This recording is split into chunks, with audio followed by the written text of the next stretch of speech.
No niin, mennään nyt sitten siihen videoon. Meillä on tässä ohjeita nyt kaskaraan. Joo. Kaskarajuomiin. Ja mä nyt opetan sulle näitä juomia. Joo, no opetahan sitten. Tarvitset ensin tämmöisen kannun. Eli nyt tehdään kaskaratee. Ja tarvitset myös vaan.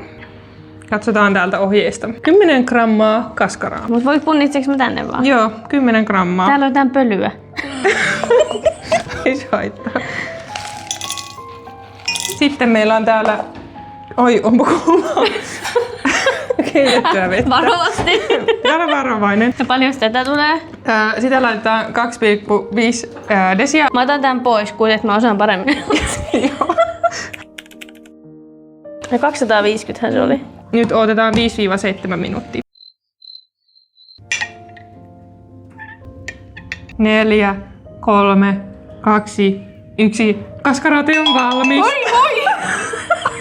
Nyt sitten pitää saada ne pois ne pallukat sieltä. No mitäs me se tehdään? No, siivilöidään.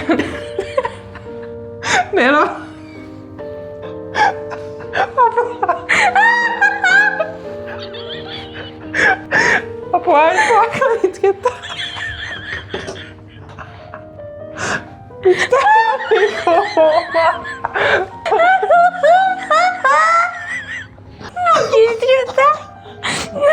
No niin. Noniin, nyt kerätään.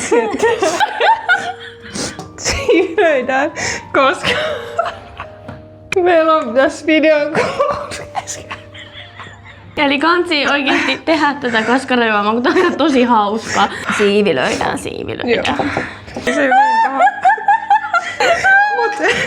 Mutta ei kaikilla välttämättä ole kotona mitään muuta kuin tällaista, niin tää on ihan hyvä. Ei mulla ole kotona mitään pienempää siinä ainakaan.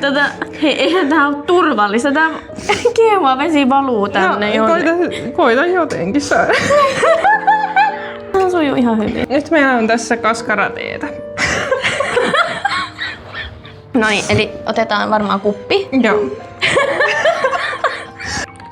Ja nyt tää on niinku yksi tapa, että miten tätä voi juoda. Tää on nyt niinku valmis. Ja sit jos haluais, niin siihen voisi laittaa sokeria, mutta me ei nyt laiteta. Me ei nyt laiteta.